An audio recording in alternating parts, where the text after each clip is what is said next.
Hello everyone, this is Prachi Singh from study with Prachi. आज का हमारा चैप्टर है एनिमल किंगडम। इस चैप्टर में बेसिकली आज का हमारा main topic basis of classification ही रहेगा और इस चैप्टर का थोड़ा सा हम इंट्रोडक्शन लेंगे। ये लेक्चर हमारा छोटा रहेगा, फिर बाकी आने वाले लेक्चर हमारे बड़े ही नॉर्मल ही रहेंगे, जितने रहते हैं 40 मिनट्स 35 मिनट्स लाइक दैट। तो चलिए आज के टॉपिक आज का लेक्चर स्टार्ट करते हैं। सबसे पहले हम इस चैप्टर में इंट्रोडक्शन पढ़ेंगे लाइक द एनिमल्स की कुछ बेसिक या फंडामेंटल प्रॉपर्टीज़। फिर उसके बाद हम बेसिस ऑफ क्लासिफिकेशन पढ़ेंगे। बेसिस ऑफ क्लासिफिकेशन काफ़ी ज़्यादा इम्पॉर्टेंट रहता है समझने के लिए, क्योंकि बेसिस ऑफ क्लासिफिकेशन अगर आपने समझ लिया तो फिर इनसाइड फाइलम आपको बिना किसी फाइलम को डिटेल में पढ़े हुए आपको 40 से 45% आपको उस फाइलम के बारे में नॉलेज रहती है। इसलिए सब काफ़ी ज़्यादा इम्पॉर्टेंट हो जाता है कि बेसिस ऑफ क्लासिफिकेशन को अच्छे से पढ़ लेना। तो चलिए स्टार्ट करते हैं बेसिस ऑफ क्लासिफिकेशन। सबसे पहले हम इंट्रोडक्शन ऑफ द चैप्टर करेंगे। सबसे पहले हम जानेंगे कि एनिमल्स की क्या क्या कैरेक्टरिस्टिक्स होती हैं। एनिमल्स जो होते हैं मल्टी सेलुलर होते हैं। कोई भी एनिमल्स आपको यूनिसेलुलर नहीं दिखेगा। यूनिसेलुलर एनिमल्स होते ही नहीं हैं। एनिमल्स होते हैं वो मल्टी सेलुलर होते हैं, means more than one cell are present.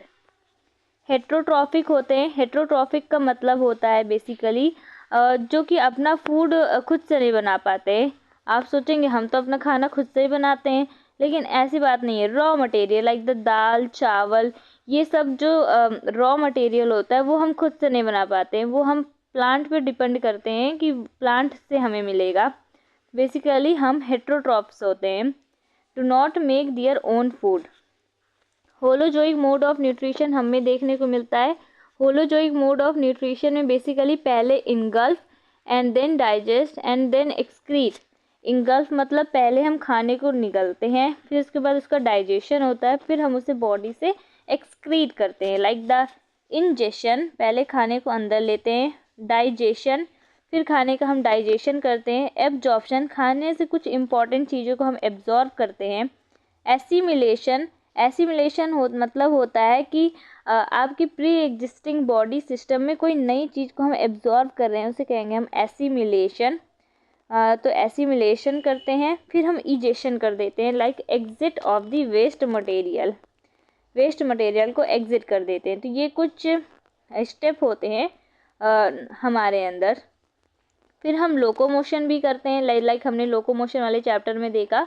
Plant do not show locomotion but animals show locomotion. Locomotion मतलब होता है चेंज इन पोजीशन।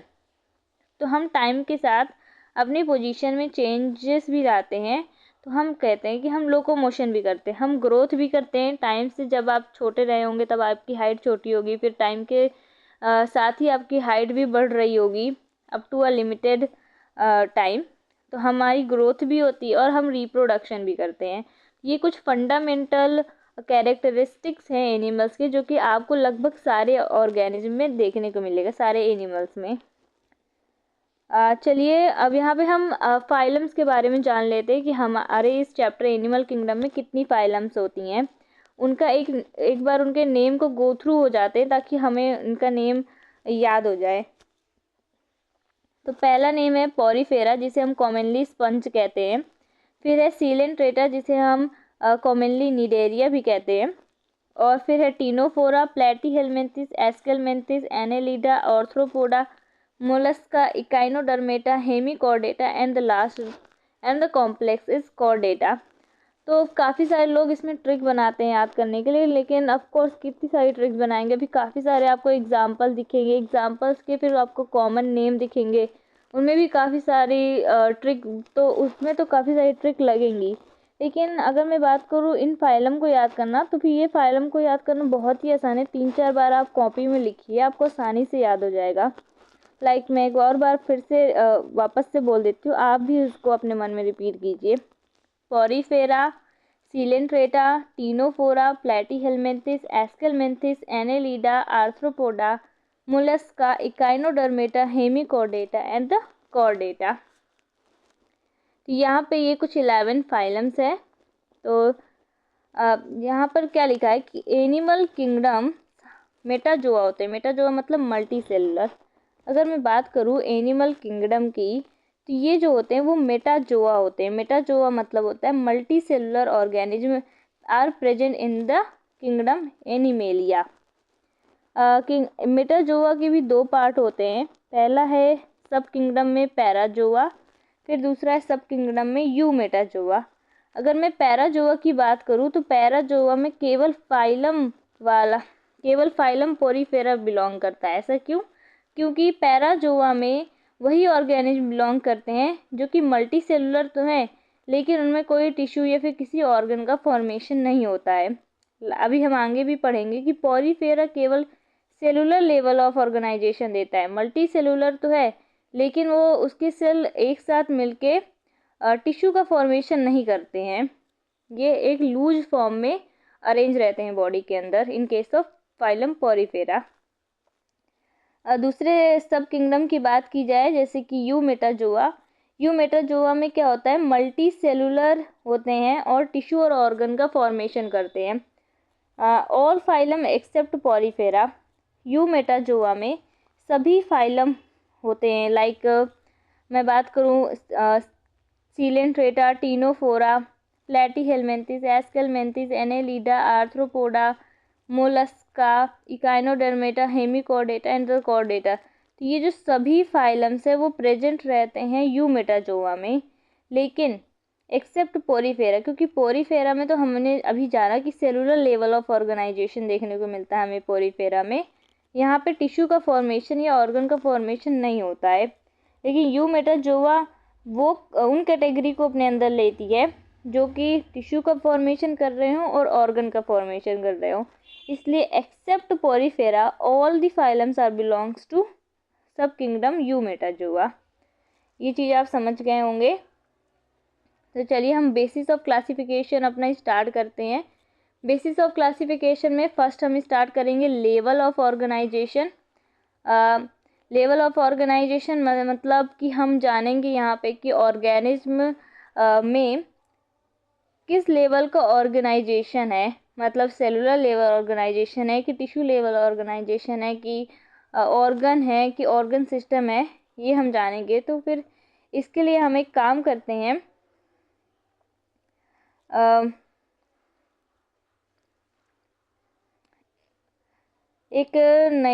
मैं आपको एक्सप्लेन करती हूँ। पहले मैं आपको एक बार एक्सप्लेन कर देती हूँ कि कैसे मैं बता रही हूँ। तो लाइक यहाँ पर आप देखिए, ये है हमारा, जब एक ऐसे सेल्स प्रेजेंट हों जो कि टिश्यू का फॉर्मेशन नहीं कर रहे होते हैं, उनमें हम कहते हैं सेलुलर लेवल ऑफ ऑर्गेनाइजेशन। जब काफ़ी सारे सेल मिल करके टिश्यू का फॉर्मेशन करते हैं, उसे हम कहते हैं टिश्यू लेवल ऑफ ऑर्गेनाइजेशन। जब काफ़ी सारे टिश्यू मिल करके एक ऑर्गन का फॉर्मेशन करते हैं, तब उसे हम बोलते हैं ऑर्गन लेवल ऑफ ऑर्गेनाइजेशन। और जब काफ़ी सारे ऑर्गन मिल करके एक साथ वर्क करते हैं तो फिर हम कहते हैं उसे organ system level of organisation. सबसे पहले सेल से बनते हैं फिर टिश्यू से बनता है फिर उसके बाद ऑर्गन, और ऑर्गन से बनता है ऑर्गन सिस्टम। तो इस तरह से अरेंजमेंट होती है। सबसे लोअर टाइप ऑफ ऑर्गेनिज्म में हमें सेलुलर लेवल ऑफ ऑर्गेनाइजेशन दिखेगी, फिर हमने टिश्यू लेवल ऑफ ऑर्गेनाइजेशन देखेंगे, फिर ऑर्गन आएगा, फिर आएगा ऑर्गन सिस्टम। सो इस तरह से अरेंजमेंट होता है। चलिए बेसिस ऑफ क्लासिफिकेशन में सबसे पहले हम सेलुलर लेवल ऑफ ऑर्गेनाइजेशन देख लेते हैं। तो अभी जैसे कि हमने पहले ही डिस्कस किया कि सेलुलर लेवल ऑफ ऑर्गेनाइजेशन जहाँ पे कोई टिश्यू और कोई ऑर्गन नहीं प्रेजेंट रहता, वो है फाइलम पोरीफेरा। इसलिए जो सेलुलर लेवल ऑफ ऑर्गेनाइजेशन होती है वो प्रेजेंट रहती है फाइलम पोरीफेरा, जिसमें काफ़ी कॉमन एग्जाम्पल है स्पंज, इसलिए हम इस फाइलम को भी काफ़ी बार स्पंज वाली फाइलम बोल देते हैं। तो सेलुलर लेवल ऑफ ऑर्गेनाइजेशन में loose cells aggregate. Cellular level of organisation इसका मतलब ये नहीं है केवल एक सेल प्रेजेंट है, एक से ज़्यादा सेल तो प्रेजेंट है, लेकिन वो ना ही टिश्यू का फॉर्मेशन कर रही होती हैं, ना ही ऑर्गन का फॉर्मेशन कर रही होती हैं, इसलिए हम उसे बोलते हैं cellular level of organisation. Some division of labour is seen, यहाँ पे हमें कुछ डिवीजन ऑफ लेबर दिखता है, मतलब कुछ सेल्स एक साथ काम करते हैं लेकिन टिश्यू का फॉर्मेशन नहीं कर रहे होते हैं। सेलुलर लेवल ऑफ ऑर्गेनाइजेशन हमने देख लिया, ये फाइलम पोरीफेरा में देखने को मिलता है। फाइलम पोरीफेरा ना ही टिश्यू का फॉर्मेशन करती है और ना ही ऑर्गन का फॉर्मेशन करती है। अब हम टिश्यू लेवल ऑफ ऑर्गेनाइजेशन देखेंगे। यहाँ पर ये कहाँ देखने को मिलता है, सीलेंट्रेटा में और टीनोफोरा में। सीलेंट्रेटा और टीनोफोरा में हमें देखने को मिलता है tissue level of organisation. Cell performing same function are organized into tissue.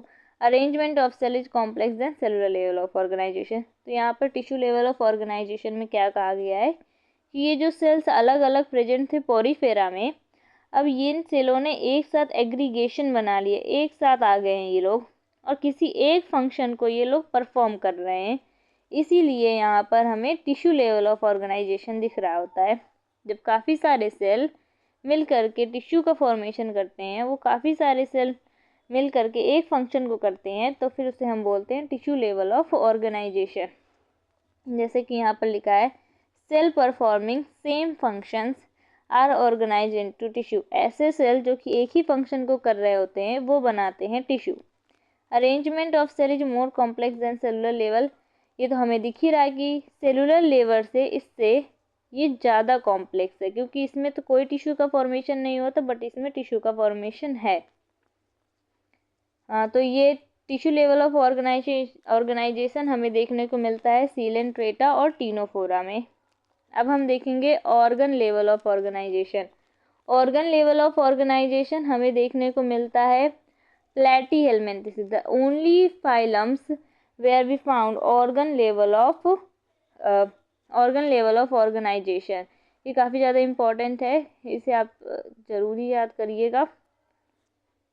Organ level of organisation में जो काफ़ी सारे टिश्यू है, अभी हमने देखा था काफ़ी सारे सेल्स जब मिलकर एक फंक्शन को परफॉर्म करते हैं तब उसे हम बोलते हैं टिश्यू। तो इसी तरह काफ़ी सारे जो टिश्यू हैं मिल करके एक ऑर्गन का फॉर्मेशन करते हैं।